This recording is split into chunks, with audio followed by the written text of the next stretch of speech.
Hello again, everyone. Welcome to Washington Gun Law TV. I'm Washington Gun Law President William Kirk. Thanks for joining us. Hey, America, a few months ago, we did this video right here, and it had to do with whether or not illegal aliens really had Second Amendment rights. And it was a difficult issue, and I really said, hey, listen, I'm not going to so much as educate you as I need all of you to help educate me, because I was really torn on the issue, and I kind of wanted to know where you all came down on it. And you guys were fantastic, and I got a lot of great input, and thank you for all that. Today I'm going to ask for a similar thing. I got a really tough case out of New Jersey. It's an interesting case. I'm going to share it with you. It has to do with whether or not people should be deprived of their Second Amendment rights because they've exercised their First Amendment right. But it's not that simple. So today I'm going to set it all up, and then I'm going to ask you to decide, can a person really be disarmed for exercising their right of free speech?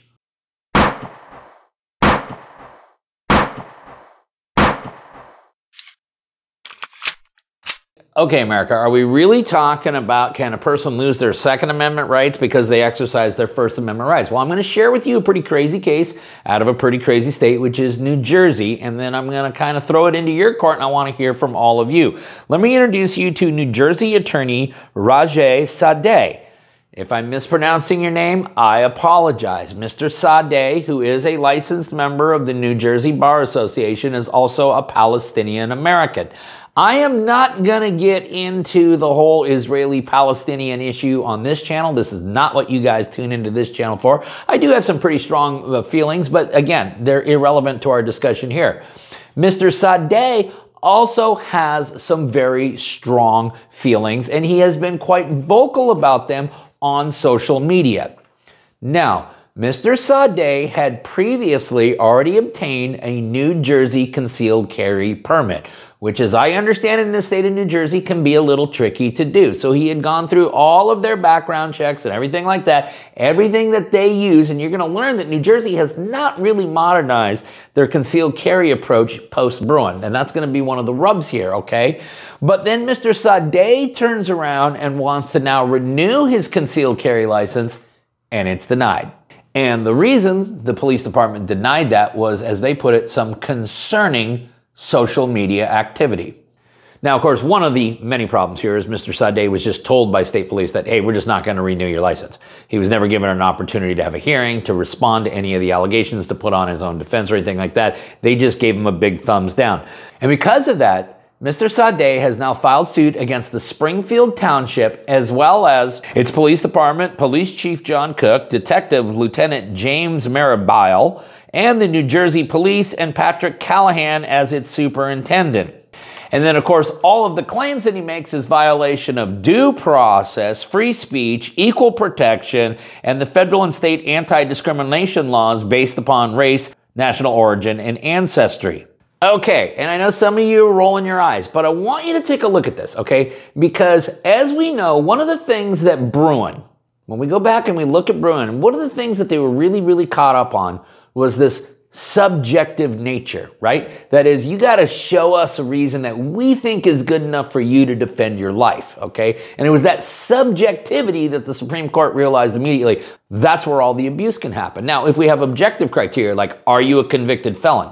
It's a pretty objective criteria. You either are or you aren't, okay? Have you been convicted of other disqualifying events? Have you been certified as being a lunatic? Okay, these are things that typically there is documentation that one could objectively establish, all right? But despite the fact that the Bruin court clearly said, hey, we don't want you using these subjective criteria anymore, well, the state of New Jersey still bases their licensing criteria on the following. If the person has been convicted of a felony, if the person has been convicted of domestic violence, if the person is subject to an arrest warrant or a restraining order or has violated one of those in the past, if the person has been diagnosed with drug dependency, if the person has been diagnosed with a mental disorder, if the person has been diagnosed as having physical limitation or diseases, if the person has a juvenile record of disqualifying offenses, if the person has provided false information in a permit application, all of which I believe are pretty objective criteria. But then New Jersey still uses this one. Or if it would not be in the interest of the public health, safety, or welfare, because the person is found to be lacking the essential character of temperament necessary to be entrusted with a firearm.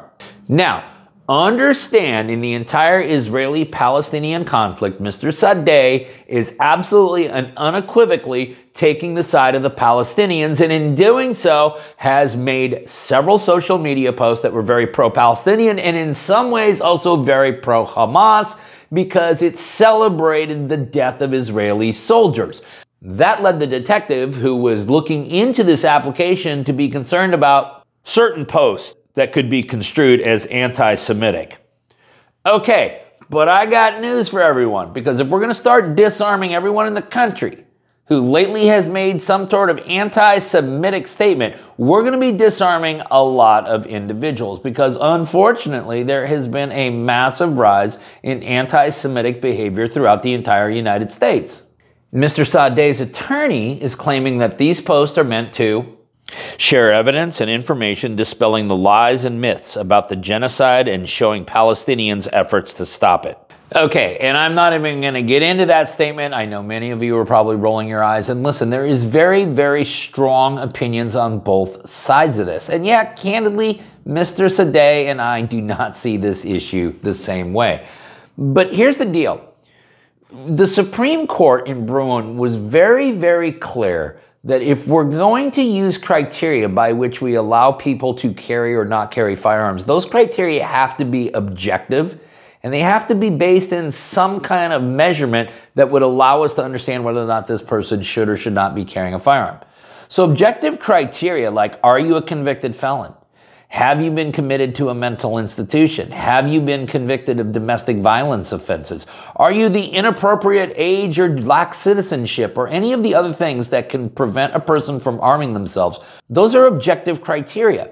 But when we get into the subjective criteria, such as whether it would be in the interest of the public health, safety, or welfare because the person is found to be lacking the essential character of temperament necessary to be entrusted with a firearm. What exactly does that mean? And let me give you an example, because if you were saying, well, I don't know, in 2020 or 2021, we're screaming that, hey, masks are not going to stop the spread of the COVID virus. And you know what? These vaccinations, yeah, I think it's a bunch of crap, and I don't think they're going to do anything, and I'm not taking one. In many instances, you would have kind of been considered, well, out of touch with reality, and in some instances, that would have been considered almost violent speech. Fast forward to where we are today, 2025. Guess what?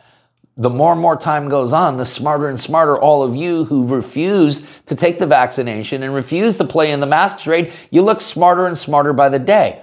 And so our political views on things can change in a very short period of time. Now, do I believe in the next few years that a majority of Americans are going to be pro-Hamas? I certainly hope not. I absolutely hope not. But can political winds and opinions change on world events? Yes, they can. And should we be able to disarm a person like Mr. Sadeh simply because he makes statements that a large majority of Americans would disagree with and many Americans would find repulsive? And I can assure you any Jewish American would find absolutely positively repulsive. But isn't that also why we have the First Amendment? You see, you don't need the First Amendment to protect, normal everyday conversation. You need the First Amendment to protect this types of speech that is really on the outliers, on both ends of the spectrum. And you have to remember that there are many things that start as some crazy idea that eventually become mainstream. Let us not forget that at some point someone said, hey, you know what? We ought to think about abolishing slavery. Or, hey, you know what? At some point, we really ought to think about allowing women to vote. Those were crazy ideas, but protected by the First Amendment that ultimately became sewn into the moral fabric of our country. So I'm not suggesting for 1 second we're suddenly going to be pro-Hamas, and if we are, I'm finding a new country to move to. But despite the fact that we may all disagree, and despite the fact that we all may hate what this gentleman says, remember the only thing he has done is he has spoken.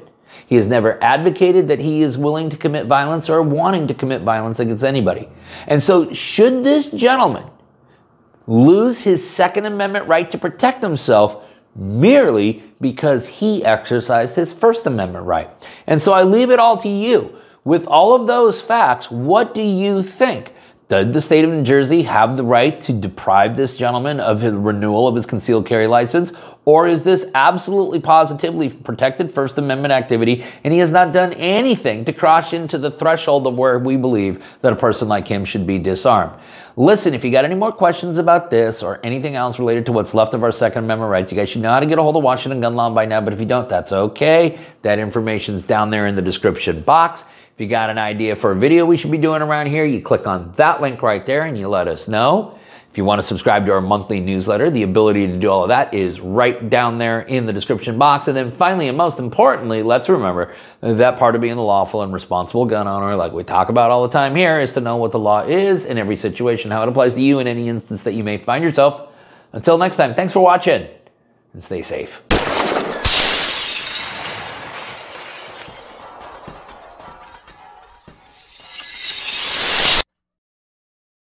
Hey everybody, Bill from Washington Gun Law. Hey, listen, I want to give a huge shout out and thank you to all of our viewers. As you know, Washington Gun Law was blessed to be named to the 5 finalists for Best Voice of the 2A coming up here later this month at the 2025 Gundy Awards.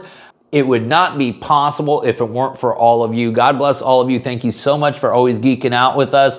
Hopefully we'll bring home a winner, but hey, thank you once again. Y'all stay safe.